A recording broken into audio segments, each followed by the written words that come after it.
bwe mukkiriza Muhoozi okuliyetinga fear mu bannansi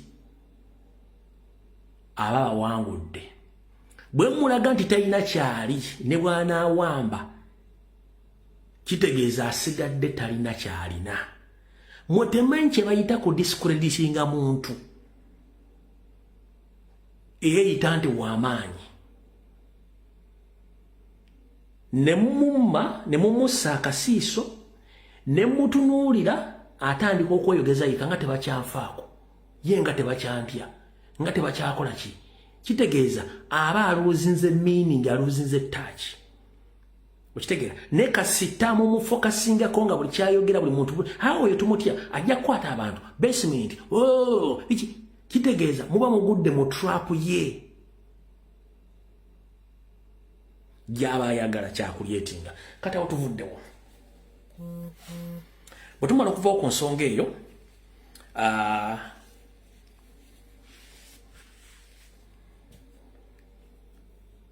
kanyogereko neno statement. Ebikolwa by'okuwamba okutiisatiisa tebisobola kuvaawo, byaliwo okuva dda mu gavumenti ezaayita, bittukizibwa mu gavumenti eno. Bangi bajja kuttibwa, bangi bajja kuwambibwa, ne gye bali gye tutamanyi gye bali. Naye ng'ekigendera kyabwe kiki? Ekigendera kyabwe kyakusirisa maloboozi agandibadde googera. Naye mulina okubeera abeegendereza ennyo. Lwaki? Mu political vacuum eriwo currently wano, wulira statement yange, mu political vacuum eriwo currently wano, state erina okumakinga sure nti ekulyetingawo diversion stunts okujjawo political vacuum eyo. Babbya akalulu kekalangala kubanga okusinziira ku statement gye nafunye okuva mu bamu bali munda mu electoral commission nti ne candidate wa NT yafunye obululu 10 teyabufunye, wadde obuwero 10 teyabufunye, nego balangiridde. Kati ebikolobere byakoleddwayo nga bikumiddwa biteekeddwa mukono gwa Kasolo, Muhoozi, byonna tewali yabyogedde kagabira mawulire. Lwaki tebabyogeddeko? Bayagadde balitira stunt after stunt. Lwaki? Bajja ku mulamwa.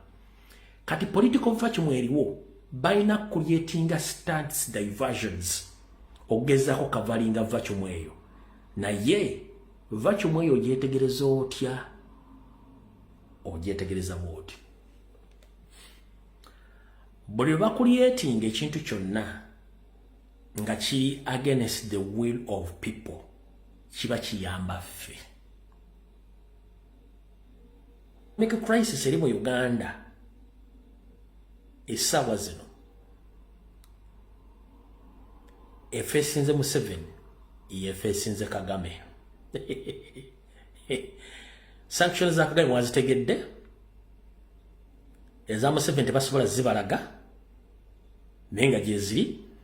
Wabula kyemmanyiko kimu nti buli abadde associating ne Museveni bamugamba bw'oba okyayagala fundings okuva mu international banks, de-associate yourself with Museveni.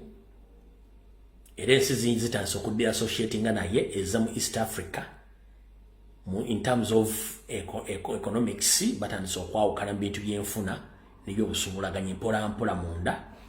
Kati kye tuyita economic sabotage okuva 2021 abaana badde bakikolako ku international level, era bakikoledde ddala bulungi nnyo. Ogenda mu IMF, World Bank, buli kimu kyonna ebitongole bidde besponsoringa Uganda, byonna bira bisinga obungi badde biyimiriza ssente. Kati kye tuyita economic sabotage endala gye tusobola okukola eri practical mu Uganda efaanana etya? Guys, mubadde mbyobufuzi mbimanyi. Omuzannyo Museveni gwe yasinga okukola mu kkuba Amin yakozesa kye bayita economic sabotage. Yeruwa basanyalaza ebitongole byonna ebyomugaso mu ggwanga nga babiteeka babikuwa babisanyalaza omwalina okubba zi banka okwokya amasomero zi petrol station bizinesi zaabo banene mu gavumenti nga bazikolako effujjo faamu nga baziyumba nga bakola effujjo enguudo nga bazisimamu ebinnya nga bakola lootingi bweddeyo osoma ebintu bya Museveni byonna byajja akola from 70s bisoboka biri practical negwe omanya akasajja kali ku kyalo ke kababega kalina ente 27 naye nzikulemye okukolako wadde n'olunaku n'olumu